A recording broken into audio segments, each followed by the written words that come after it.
Hello friends, क्या हाल है आप सबका। तो जैसा कि कल की वीडियो में हमने पढ़ा था, कर्क संक्रांति, मकर संक्रांति, उपसौर अपसौर, पृथ्वी की गतियाँ, ठीक है, और कुछ एक पॉइंट उनकी कुछ इंपॉर्टेंट डेट्स पड़ी थी। ठीक है, तो आज का हमारा टॉपिक होगा सूर्य ग्रहण, चंद्र ग्रहण और ज्वार भाटा।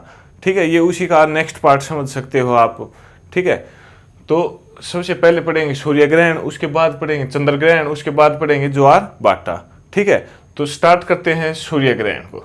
सूर्य ग्रहण और चंद्र ग्रहण के लिए क्या क्या स्थितियां होनी चाहिए, सबसे पहले उनकी क्या कंडीशन होनी चाहिए, उनके बारे में जानते हैं। तो सबसे पहली कंडीशन क्या होनी चाहिए, तो समझते हैं कि ये तीन चीजें हैं।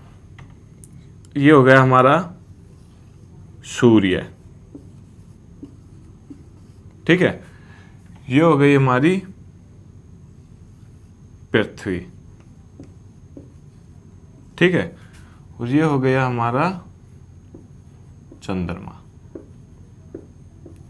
तो पहली कंडीशन क्या है हमारी कि सूर्य ग्रहण और चंद्र ग्रहण के लिए तीनों के तीनों एक लाइन में होने चाहिए। ठीक है, एक बार क्वेश्चन पूछा गया था कि तीनों के तीनों अगर एक लाइन में है तो उस स्थिति को हम क्या कहेंगे। तो उस स्थिति को हम कहते हैं सिजगी। सिजगी, ठीक है, क्या बोलते हैं, सिजगी। पूछा गया है क्वेश्चन एग्जाम में कि अगर सूर्य, पृथ्वी और चंद्रमा एक ही लाइन में है तो उस स्थिति को क्या बोलते हैं, सिजगी। ठीक है, तो ग्रहण के लिए तीनों के तीनों एक लाइन में होने जरूरी है। ठीक है, सूर्य के पास अपना खुद का प्रकाश है, ठीक है, नहीं चंद्रमा के पास अपना खुद का प्रकाश है और नहीं पृथ्वी के पास अपना खुद का प्रकाश है। ठीक है, तो सूर्य से ही चंद्रमा प्रकाश ग्रहण करता है और सूर्य से ही हमारी पृथ्वी प्रकाश ग्रहण करती है। तो सबसे पहले सूर्य ग्रहण कब लगेगा आपका, ये हमारी पृथ्वी हो गई। अगर इसके बीच चंद्रमा आ जाए, तीन चीजें याद रखने बस, सूर्य, पृथ्वी और चंद्रमा। अगर पृथ्वी के बीच, अगर सूर्य और पृथ्वी के बीच चंद्रमा आ जाए तो सूर्य ग्रहण होगा। तो इसको एक अलग चित्र से भी समझते हैं। ये हमारा सूर्य, सूर्य को, क्योंकि पृथ्वी एक ग्रह है, वो सूर्य का चक्कर काट रही है, चंद्रमा पृथ्वी का उपग्रह है, ये भी पृथ्वी का चक्कर काट रहा है। तो एक स्थिति ऐसी होगी जब चंद्रमा सूर्य और पृथ्वी के बीच में आ जाएगा। ठीक है, सूर्य, चंद्रमा, ये हमारी पृथ्वी। ठीक है, तो एक स्थिति ऐसी होगी जब चंद्रमा सूर्य और पृथ्वी के बीच में आ जाएगा। ठीक है, तो जब चंद्रमा बीच में आ जाएगा तो ये जो सूर्य का प्रकाश है ये पृथ्वी पर जो लोग हैं उनको, उन तक नहीं पहुंच पाएगा। ठीक है, तो यहां पर जो बंदा खड़ा होगा पृथ्वी पे, उसको सूर्य कुछ समय के लिए दिखाई नहीं देगा। ठीक है, तो यह क्या हो जाएगा, यह हो जाएगा आपका सूर्य ग्रहण। इसको क्या बोलते हैं, आपका सूर्य ग्रहण। ठीक है, अगर आपको पूछे कि सूर्य ग्रहण की क्या परिभाषा है, तो जब चंद्रमा पृथ्वी और सूर्य के बीच आ जाता है तो सूर्य ग्रहण होता है। ठीक है, तो सूर्य ग्रहण कब होता है, ये होता है अमावस्या को। अमावस्या को, अमावस्या क्या होती है कि पृथ्वी से चंद्रमा का एक महीने में पूरा दिखाई देना और एक बार पूरा न दिखाई देना। तो जब पूरा दिखाई देता है उसको बोलते हैं पूर्णिमा। ठीक है, जब पृथ्वी से चंद्रमा पूरी दिखाई देती है तो उसको क्या बोलते हैं, पूर्णिमा। जब पृथ्वी से चंद्रमा बिल्कुल नहीं दिखाई देती तो उसको बोलते हैं अमावस्या। ठीक है, तो सूर्य ग्रहण कब होता है आपका, अमावस्या के दिन। ठीक है, उसके बाद आता है आपका, दो तीन टर्म आती हैं सूर्य ग्रहण से रिलेटेड, पूर्ण सूर्य ग्रहण, आंशिक सूर्य ग्रहण। ठीक है, तो पूर्ण सूर्य ग्रहण को समझते हैं, बार बार उससे एग्जाम में क्वेश्चन भी पूछे गए हैं। तो क्या होगा, जब ये हो गया हमारा सूर्य, इसको थोड़ा बड़ा बनाते हैं, ये हो गया हमारा सूर्य, और जब चंद्रमा इसको पूर्ण रूप से ढक लेगा तो हमें ये भाग दिखाई देगा सूर्य का पृथ्वी से। ठीक है, इसको क्या बोलते हैं, किरीट या कोरोना।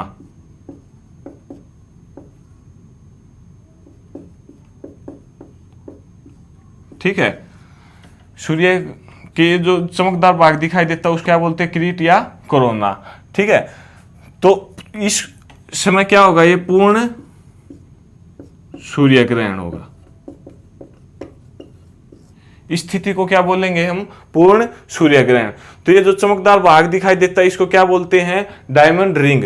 तो पूछा गया है कि डायमंड रिंग की स्थिति कब उत्पन्न होती है। तो पूर्ण सूर्य ग्रहण के समय डायमंड रिंग की स्थिति उत्पन्न होती है। ठीक है, उसके बाद आता है आंशिक सूर्य ग्रहण। तो जिस समय सूर्य का थोड़ा सा भाग हमें दिखाई नहीं दे, छोटा सा भाग दिखाई नहीं दे, तो उसे क्या कहते हैं, आंशिक सूर्य ग्रहण। आंशिक सूर्य ग्रहण। ठीक है, ये हो गया आंशिक सूर्य ग्रहण। उसके बाद आगे चलते हैं चंद्र ग्रहण की तरफ। डायमंड रिंग कब होता है, पूर्ण सूर्य ग्रहण के समय, क्योंकि बार बार ये क्वेश्चन पूछता है कि डायमंड रिंग की स्थिति कब उत्पन्न होती है। तो पूर्ण सूर्य ग्रहण के समय उत्पन्न होती है। ठीक है, उसके बाद आता है आपका चंद्र ग्रहण।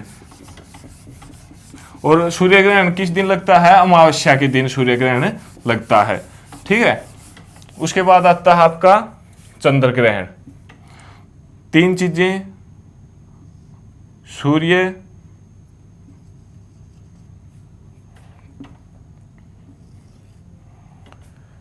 पृथ्वी, चंद्रमा। ठीक है, जैसा कि हमने अभी थोड़ी देर भी पहले पढ़ा था कि नई पृथ्वी के पास अपना खुद का प्रकाश और नए चंद्रमा के पास, ये दोनों सूर्य से अपना प्रकाश प्राप्त करते हैं। ठीक है, और चमकते हैं। तो कभी कभी ऐसी स्थिति उत्पन्न हो जाएगी कि पृथ्वी चंद्रमा और सूर्य के बीच में आ जाएगी। तो ठीक है, तो जो चंद्रमा का जो भाग है, चंद्रमा के भाग तक सूर्य का प्रकाश नहीं पहुंच पाएगा। तो जो यहाँ पे जो लोग हैं उनको चंद्रमा, पृथ्वी पे जो आदमी है उनको चंद्रमा दिखाई नहीं देगा। ठीक है, तो उसको क्या बोलते हैं आपका, चंद्र ग्रहण। इस स्थिति को क्या बोलते हैं, चंद्र ग्रहण। यह स्थिति कब उत्पन्न होती है, तो यह स्थिति उत्पन्न होती है पूर्णिमा के दिन। पूर्णिमा के दिन। ठीक है, पूछता है बार बार क्वेश्चन में कि चंद्र ग्रहण की स्थिति कब उत्पन्न होती है।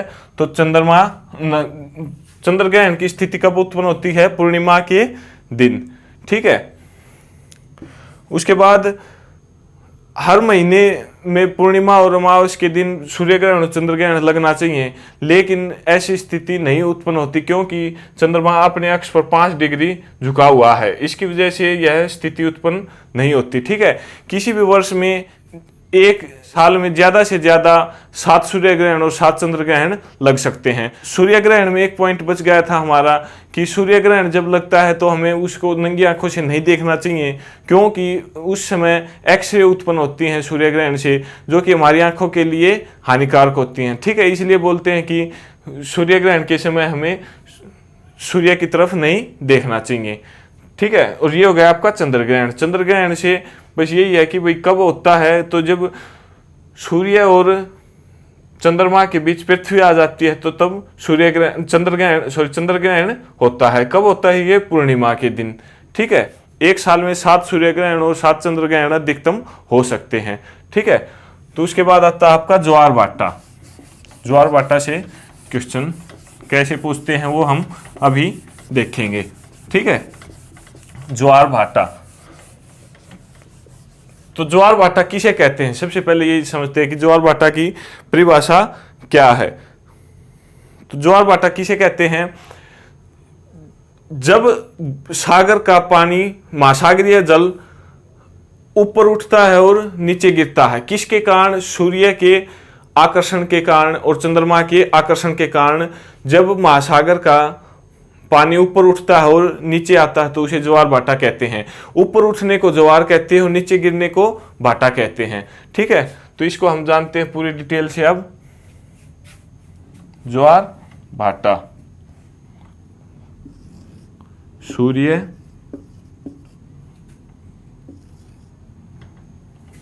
पृथ्वी,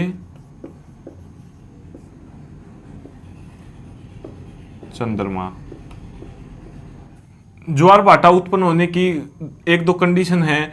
एक तो सूर्य का आकर्षण,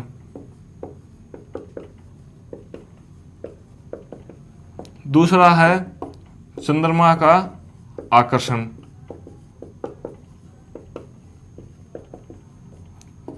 थर्ड है आपका पृथ्वी का प्रतिकर्षण। ये तीन कंडीशन है जिनकी वजह से ज्वार भाटा उत्पन्न होते हैं। ठीक है, तो ये हो गया हमारा पानी। ठीक है, सूर्य पृथ्वी को अपनी तरफ खींच रहा है और चंद्रमा भी अपनी तरफ खींच रहा है। ठीक है, तो इसमें जो ये उत्पन्न होते हैं ये क्या होते हैं, ज्वार भाटा उत्पन्न होते हैं। ठीक है, यह स्थिति कब होगी, यह स्थिति अमावस्या और पूर्णिमा के दिन होती है।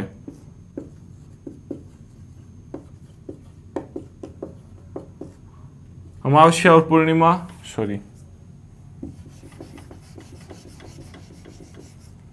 पूर्णिमा और अमावस्या के दिन उत्पन्न होती है, क्योंकि ये तीनों एक लाइन में उसी टाइम पे अमावस्या पूर्णिमा के दिन ही मिलते हैं। ठीक है, तो इस दिन क्योंकि सूर्य अपनी तरफ भी पृथ्वी को खींच रहा है और चंद्रमा भी अपनी तरफ पृथ्वी को खींच रहा है। ठीक है, तो इस दिन क्या होगा, वृहत ज्वार भाटा उत्पन्न होगा। ठीक है, वृहत ज्वार उत्पन्न होगा उस दिन। ठीक है, क्योंकि पूर्णिमा और अमावस्या के दिन सूर्य भी अपनी तरफ पृथ्वी को खींच रहा होता है और चंद्रमा भी पृथ्वी को अपनी तरफ खींच रहा होता है। ठीक है, तो इस दिन ज्वार की सबसे ऊंची स्थिति उत्पन्न होती है। ठीक है, दो तीन तरह के ज्वार होते हैं, वृहत ज्वार, लघु ज्वार और एक जो प्रतिदिन ज्वार उत्पन्न होते हैं। ठीक है, तो ये हो गया वृहत ज्वार आपका। पूर्णिमा और अमावस्या के दिन जो स्थिति महासागरों की होती है उसको क्या बोलते हैं, वृहत ज्वार। ठीक है, उसके बाद आता है आपका लघु ज्वार या निमन ज्वार। अगर आपको वीडियो पसंद आ रही है तो लाइक करें, शेयर करें और सब्सक्राइब करें।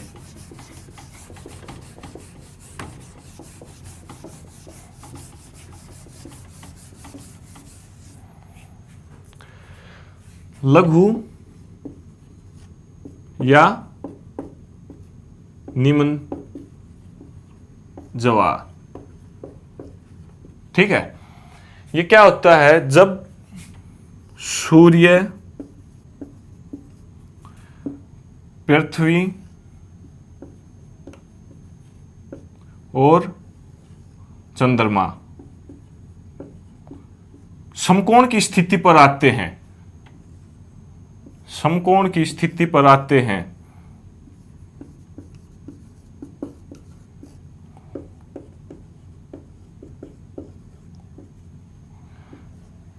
जब सूर्य, पृथ्वी और चंद्रमा समकोण की स्थिति पर आते हैं तो लघु या निमन ज्वार उत्पन्न होता है। ठीक है, क्योंकि इस दिन चंद्रमा अपनी तरफ पृथ्वी को खींच रहा होता है और सूर्य पृथ्वी को अपनी तरफ खींच रहा होता है, तो जो महासागरों का जल है वो सेम स्थिति में रह जाता है, या फिर बोल सकते हैं कि उस पर इतना ज्यादा फर्क नहीं पड़ता, नहीं वो इतना ज्यादा ऊपर उठ पाता और नहीं वो फिर इतने ज्यादा नीचे आ पाता है। तो इस वजह से इस दिन क्या होता है, लघु या निमन ज्वार उत्पन्न होते हैं। ठीक है, तो जब पृथ्वी, सूर्य और चंद्रमा समकोण की स्थिति पर होते हैं तो क्या होते हैं, आपका लघु या निमन ज्वार उत्पन्न होते हैं। ठीक है, इसके बाद आता है यह स्थिति कब उत्पन्न होती है, तो यह स्थिति आपकी कृष्ण पक्ष या कृष्ण पक्ष और शुक्ल पक्ष की, आपसे क्वेश्चन पूछेगा कि लघु या निमन ज्वार की स्थिति कब उत्पन्न होती है, तो कृष्ण पक्ष और शुक्ल पक्ष की सप्तमी या अष्टमी के दिन लघु या निमन ज्वार की स्थिति उत्पन्न होती है। ठीक है, इसके बाद आते हैं आपका जो डेली के ज्वार उत्पन्न होते हैं, प्रतिदिन ज्वार उत्पन्न होते हैं, उनकी क्या स्थिति रहती है आपकी। ये हो गया व्रत ज्वार और लघु ज्वार। उसके बाद आता है आपका डेली जो ज्वार उत्पन्न होते हैं उनकी स्थिति क्या रहती है।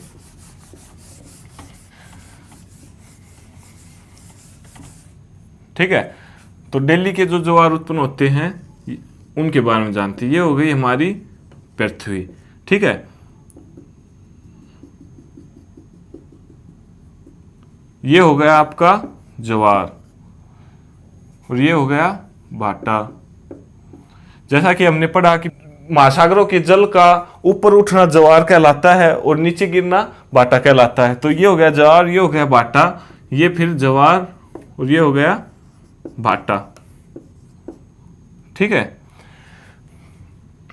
तो ज्वार और भाटा, क्वेश्चन पूछेगा कि ज्वार और भाटा के बीच कितना अंतर होता है, तो 6 घंटे और 13 मिनट का अंतर ज्वार और भाटा के बीच होता है, ठीक है। इसी प्रकार यहाँ पे 6 घंटे और 13 मिनट। इसी प्रकार यहाँ पे भी ज्वार और भाटा के बीच कितना अंतर होता है, 6 घंटे और 13 मिनट, ठीक है। इसी प्रकार यहाँ पे भी 6 घंटे और 13 मिनट। तो दिन में आप देख रहे हो कि एक दिन में कितनी बार ज्वार उत्पन्न हो रहे हैं, तो 2 बार ज्वार उत्पन्न हो रहे हैं और 2 बार भाटा उत्पन्न हो रहे हैं, ठीक है। तो इसमें 2 तरह से क्वेश्चन पूछ सकता है कि एक ज्वार आने के बाद दूसरे ज्वार कितने समय के बाद आता है। तो जैसे कि आप देख पा रहे हो 12 घंटे और 26 मिनट के बाद दूसरा ज्वार आ रहा है, 26 मिनट के बाद आ रहा है, ठीक है। तो इस प्रकार लगभग 24 घंटे में 2 ज्वार हो गए और 2 भाटा हो गए। और अगर भाटा का भी पूछे तो भी आप देख रहे हो 6 घंटे और